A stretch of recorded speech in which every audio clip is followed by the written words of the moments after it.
Class 7 এর গণিত ক্লাসে তোমাদের সবাইকে স্বাগতম। আজকের এই ক্লাসে আমরা তোমাদের দুইটা গুরুত্বপূর্ণ প্রশ্ন করতে চলেছি, যেটা অর্ধবার্ষিক পরীক্ষা 2025 এবং বার্ষিক পরীক্ষা দুইটাতেই আসার ফুল চান্স রয়েছে। এবং তোমাকে আমি এত % গ্যারান্টি দিচ্ছি, এই যে 20 নম্বর যে প্রশ্নটি রয়েছে, তুমি অর্ধবার্ষিক এবং বার্ষিক পরীক্ষাতে এই একটি প্রশ্ন 100% কমন পাবা। তো এই প্রশ্নটা খুবই মনোযোগ দিয়ে করবা। আর যারা জানো না তাদের জন্য বলে দিই, তোমাদের এবারকার যেই প্রশ্ন প্যাটার্ন সেটা কিন্তু খুবই সহজ করা হয়েছে। দুইটা প্রশ্ন থাকবে এই একটা অধ্যায় থেকে, মানে অধ্যায় নাম্বার 11 থেকে মাত্র দুইটি প্রশ্ন থাকবে, এবং তুমি খুব অনায়াসে চাইলেই এখান থেকে দুইটি প্রশ্নের উত্তরই করতে পারো, এবং তার জন্য তোমরা 20 মার্ক। 5টি সৃজনশীলের মধ্যে 2টি সৃজনশীলেই একটি অধ্যায় থেকেই করতে পারবা অনায়াসে। তো যেটা তুমি 20 নম্বর তো 100% কমন পাবা, দেন 19 নম্বরও খুবই গুরুত্বপূর্ণ। তো আজকে আমি 19-20 দুইটি প্রশ্নই করে দিব। তো অ্যাট ফার্স্ট আমি আসি, বলেছে কোনো একটা শ্রেণীর 30 জন শিক্ষার্থীর উচ্চতা নিচে দেওয়া হলো, মানে এখানে 30টি সংখ্যা আলাদা আলাদা সংখ্যা রয়েছে, উচ্চতা দেওয়া আছে সেন্টিমিটারে। উচ্চতার আয়ত লেখ আঁকো এবং এর থেকে প্রচুরক নির্ণয় করো। দুইটা কাজ করতে হবে। এক নাম্বার হলো আয়ত লেখ অঙ্কন করতে হবে, প্রচুরক নির্ণয় করতে হবে। আয়ত লেখ অঙ্কন করার জন্য অবশ্যই এটাকে একটা ছকে সাজিয়ে নিতে হবে তোমাকে।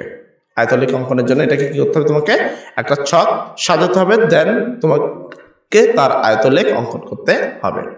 তো আমি যদি প্রশ্নের অ্যান্সারটা তোমাদের দেখাই, সেক্ষেত্রে আমরা সমাধান লিখব শিক্ষার্থীর উচ্চতার সর্বনিম্ন মান। একটা ছক করার জন্য কি দরকার, শ্রেণী সংখ্যা।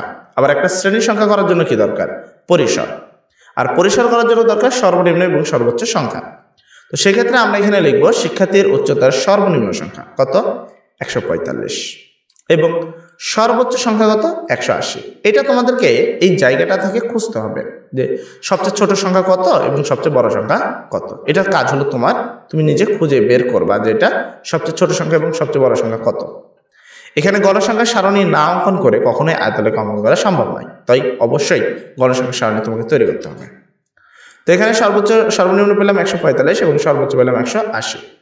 অতএব প্রদত্ত উপাত্তের পরিসর সমান কি, সর্বোচ্চ সংখ্যা মাইনাস সর্বনিম্ন সংখ্যা প্লাস 1। সর্বোচ্চ সংখ্যা 180 মাইনাস সর্বনিম্ন সংখ্যা 145 প্লাস 1। এদেরকে বিয়োগ করলে হয় 35, তার সাথে এক যোগ করলে হয় 36। সুতরাং 5 শ্রেণী বিন্যাসের জন্য শ্রেণী সংখ্যা ইকুয়াল পরিসর ডিভাইডেড শ্রেণী ব্যবধান। তো পরিসর কত, 36, আর 5 শ্রেণী ব্যবধান ডিভাইডেড 35 সমান 7.2। এবার প্রশ্ন হলো 7-এর থেকে যখন আমি একটা বেশি দাগ দিতে যাব, সেটা কিন্তু 8টা দাগ হয়ে যাবে। কখনোই 7.2 সংখ্যক দাগ দেওয়া সম্ভব নয়। যেমন আমি তোমাকে যদি বোঝাই, নিচে একটা ছক দেখতে পাচ্ছ, দেখেন আমি এখানে একটা দাগ দিলাম।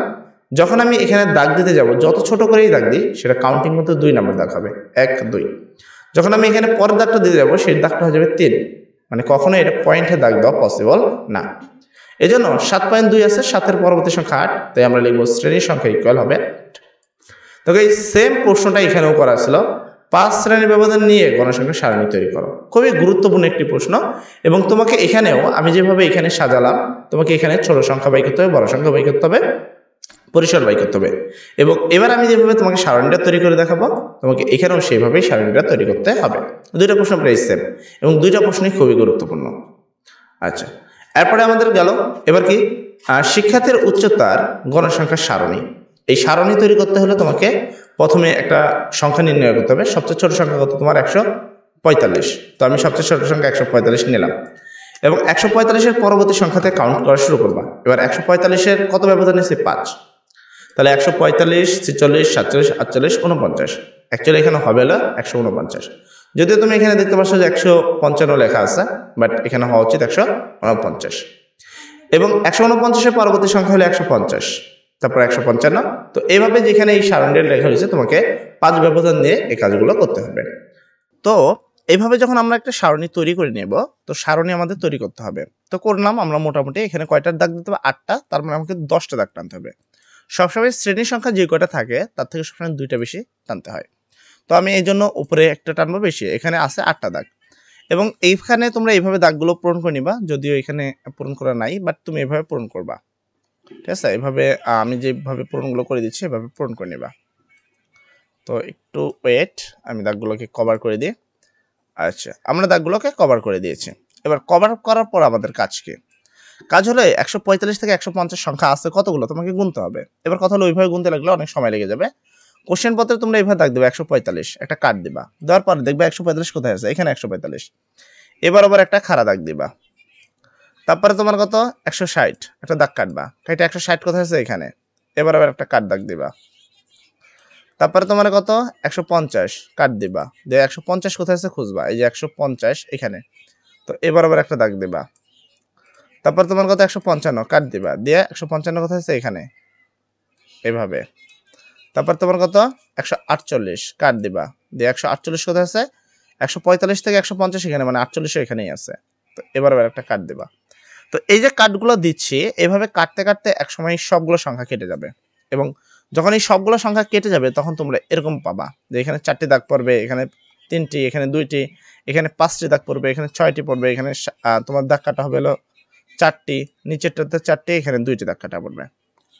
তারপরে তুমি ঘর পূরণ করবে এই গণসংখ্যা সারণীর ঘর। গণসংখ্যা সারণী এখানে কত 4, সংখ্যা লিখে দিবা 3, 3টে, এটা 2টা কাট আছে 2, 5টা কাটছো 5, এখানে 6টি কাটছো 6 লিখবা, এখানে 4টা আছে 4, এখানে 4টি 4, এভাবে তোমাকে পাশে লিখে দিতে হবে, যেটাকে আমরা গণসংখ্যা বলি, এবং সবগুলো যোগ করলে হবে 30। তুমি কি করবা, যখন এগুলোকে স্ট্রেটলি যোগ করতে বা তখন এটা পাবা 30।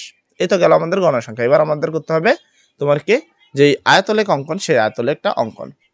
এটা অবশ্যই তোমাকে একটা গ্রাফ পেপারে করতে হবে বা গ্রাফ কাগজে করতে হবে, এবং গ্রাফ কাগজে অ্যাকর্ডিংলি এটাকে কাজ করতে হবে। তো তোমরা এরকম লিখবা, আগে লিখে নিবা খাতায়, দেন এটাকে গ্রাফে করবা। তো লিখাটা কি লিখবা, আয়তলেখ অঙ্কন। তুমি এরকম একটা দাগ দিয়ে লিখবা, ছক কাগজে এক্স অক্ষ বরাবর উচ্চতা এবং ওয়াই অক্ষ বরাবর শিক্ষার্থীদের ধরে আয়তলেখ আঁকা হলো। এখানে যেভাবে লেখা আছে স্ট্রেটলি সেভাবে লিখবা। লেখার পরে ছক কাগজে উপরে যে সারণীটা সেটা আমরা বুঝিয়ে দিব, দেন তুমি সেভাবে কাজ করবা।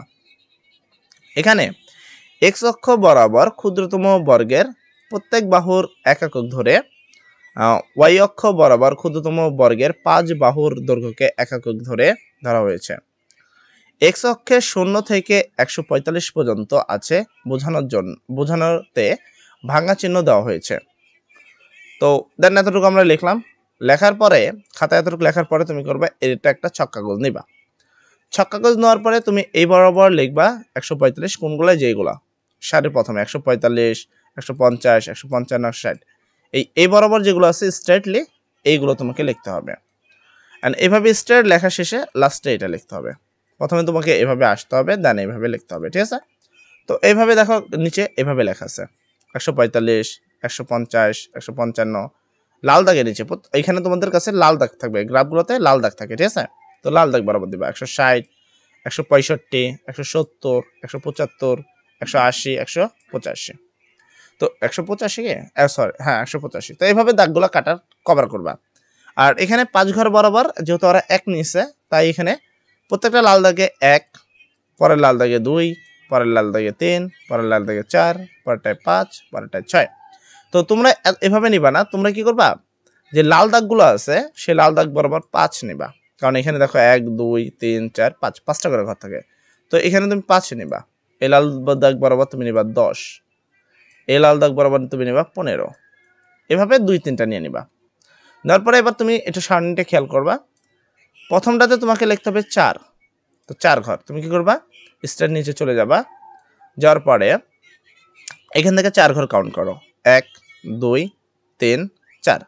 এই ঘরটায় তখন তোমার দাগ পড়বে, ফোঁটা পড়বে। এখন এরা 2 করে নিচে তাই 4 এত উপরে উঠছে। এখন তোমার যে নর্মাল ছক সেখানে 4 এখানে পড়বে। এখান থেকে এরকম একটা দাগ কাট দিবা, দিয়ে এটাকে পূরণ করে দিবা এভাবে, মানে মার্কার দিয়ে তুমি যেটা কালি দিয়ে পূরণ করে দিবা। তারপরটা তোমার কত 4 গেল, তারপরটা হলো 3। তো তুমি এবার আবার আসবা। তো এবার 3 ঘর গুনবা। যদি আমি ঘুরি 1, 2, 3, এই ঘর গুনলে তোমার এবার পাবা তোমরা। মানে এখানে তো ঘর থাকবে, এখানে সাদা করে দিছে এরা, বাট গ্রাফ যখন করবে এরকম 5 ঘর করে টান থাকবে, তখন তুমি এটাকেও পূরণ করে দিবা, ঠিক আছে? এইভাবে পূরণ করে দিবা এগুলো। তাহলে মনে করো তোমার কাগজ সাশ্রয় প্লাস অ্যাকুরেটলি হবে। এভাবে করতে গেলে তোমার অনেক ঝামেলা হতে পারে। আচ্ছা, এরপরে তোমার 3-এর পরে কত, 3-এর পরে হলো তোমার 2। তুমি এবার 2 টানবা, 2 ঘর এখানেও সেমভাবে 2 ঘর টানবা।